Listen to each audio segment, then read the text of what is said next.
Dhangar nature को भी vote का अधिकार मिला और इसलिए वोट का अधिकार दिया गया था कि ताकि सभी समाज के लोग जीत करके विधानसभा और लोकसभा जाएंगे और उस सदन में जाकर के अपने समाज की हित की बात संविधान में लिखी हुई बातों को लागू कराने का काम करेंगे। इसलिए मेरे साथियों, इस देश का दुर्भाग्य है कि गड़बिया बघेल समाज का व्यक्ति लगभग 1952 में वोट पड़ना शुरू हुआ और 1984 तक राजनीतिक भागीदारी हमारी जीरो थी। और इतने नहीं कह रहा हूं, गड़बिया समाज के साथ साथ पूरे पिछड़े समाज की राजनीतिक भागीदारी मात्र 1.5 से 2% थी। अब इसकी आबादी 52% है। बिना 52% के बल पर किसी की भी हुकूमत नहीं चल सकती है। हे मेरे साथियों, मैं आपसे बताना चाहता हूं, हमारे तमाम हमारे नौजवान साथी कहते हैं कि शायद हमें भागीदारी इसलिए नहीं मिल पाई कि हम राजनीति में कमजोर थे। अभी हमारे जिला पंचायत साहब सुबह मिले थे, इनके नाम के आगे पदवी प्रधान लिखा है।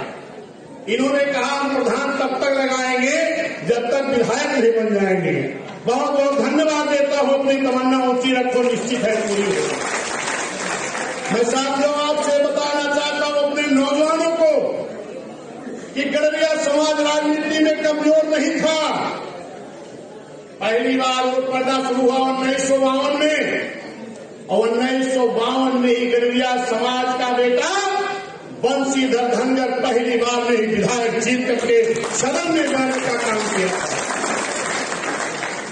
और 57 में इसी गड़बिया समाज का बेटा बंशीधर धनगर पार्लियामेंट में भी जाने का काम किया था। हे मेरे गड़बिया समाज के लोग, अगर हम कमजोर होते तो मेरा भाई बंशीधर धनगर निर्दल विधायक और लोकसभा के सदन में नहीं पहुंचा। कारण क्या रहा कि जो हम पीछे रहे हैं, इस पे हमें चिंतन करने की जरूरत है। कारण ये रहा है कि जब राजनीतिक दल डेवलप हो गए तो हमारे समाज के लोगों को राजनीति से दूर रखा गया। ये मेरे साथियों, राजनीति से भी दूर रखा गया, हमें आरक्षण से भी दूर रखा गया। समय तो ज्यादा हो रहा है, लेकिन साथियों 1928 में डॉक्टर बी.आर. अम्बेडकर साहब ने एक साइमन कमीशन इस देश में मंगाने का काम किया था। अब वो साइमन कमीशन मंगाया क्यों गया था? क्योंकि बाबा साहब ने कहा था कि इस देश में दोहरी गुलामी है। एक गुलामी है अंग्रेजों की और दोहरी गुलामी है बड़े बड़े राजे रजवाड़ों की। अंग्रेजों की गुलामी तो इस देश के सभी लोग करते थे, लेकिन राजे रजवाड़ों की गुलामी कौन करता था? जो आर्थिक रूप से, सामाजिक रूप से, शैक्षिक रूप से हर तरह से पिछड़ा था। और उस पिछड़े में हम भी आते थे। Doctor B R. अम्बेडकर साहब ने अंग्रेजों से सिफारिश करके एक साइमन कमीशन मंगाए और जब साइमन कमीशन आया, और साइमन कमीशन मंगाया क्यों गया? साइमन कमीशन इसलिए मंगाया गया कि जो इस देश में आर्थिक रूप से, सामाजिक रूप से, शैक्षिक रूप से पिछड़े हैं, इनका सर्वे करके इनको आरक्षण दे दिया जाए ताकि पिछड़े लोग भी अगड़े की बराबरी कर सकें। लेकिन ये मेरे साथियों, जब इस देश में साइमन कमीशन आया तो जो अगड़े समाज के कुछ लोग थे, जो पिछड़ों को आरक्षण नहीं देना चाहते थे, वो लोग नारा लगाते थे, Simon commission go back, Simon commission वापस जाओ। लेकिन धन्य डॉक्टर बी.आर. अम्बेडकर साहब, उन्होंने बड़ा प्रयास करके उस साइमन कमीशन को लाए और गांव गांव सर्वे कराना शुरू किए। और जब सर्वे करने बाबा साहब जाते थे, तो कमेटी के लोग जाते थे, तो बाबा साहब भी जाते थे, क्योंकि बाबा साहब उस कमेटी के सदस्य थे।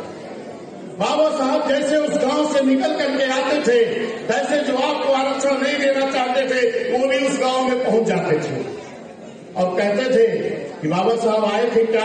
कहीं आए तो थे, कह के गए कि बाबा साहब ने कहा कि सूची में नाम दर्ज करा देना ताकि आपको आरक्षण मिल जाए। उन लोगों ने कहा कि अगर बाबा साहब की बात को मान गए, सूची में नाम दर्ज करा दिए तो आप एससी हो जाओगे, आप एसटी हो जाओगे, आप छोटी जाति में हो जाओगे। ये मेरे साथियों, जितने लोगों ने उसको बाबा साहब की बात को माना उनका नाम सूची में दर्ज हो गया। समतल एरिया के लोग सूची में नाम दर्ज कराए तो अनुसूचित जाति में हो गए। पहाड़ी क्षेत्रों के लोग नाम दर्ज कराए तो अनुसूचित जनजाति में हो गए। और जो नाम नहीं दर्ज कराए वो क्या रह गए? सर्वे किसका हो रहा था? जरा ध्यान दीजिए।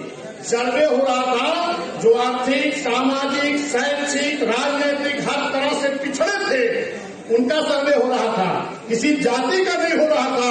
और जिन लोगों ने उस सूची में नाम दर्ज कराया वो अनुसूचित जाति हो गए, अनुसूचित जनजाति हो गए। और जो बाबा साहब की बात को नहीं माने, अपने दुश्मनों की बात को माने, वो पिछड़े के पिछड़े रह गए। वही पिछड़े हम भी, वही पिछड़े हम भी हैं। आज लड़ाई लड़ी जा रही हमारी क्या कि हम एससी वाली सूची में भी हैं, हम ओबीसी वाली सूची में भी हैं। तो जरा गौर करिएगा, जिन लोगों ने बाबा साहब की बात को मान लिया वो एससी सूची में हो गए, और जो बाबा साहब की बात को नहीं माने वो पिछड़ी की सूची में रह गए। वो किसी जाति का सर्वे नहीं हो रहा था, वो पूरे पिछड़े का सर्वे हो रहा था। ये मेरे सम्मानित साथियों, लेकिन जो एससी वाली सूची में भी गए उनको भी हमारे समाज के लोग चिढ़ाते रहे। क्या कि तुम तो एससी वाली सूची में हो गए, तुम नीच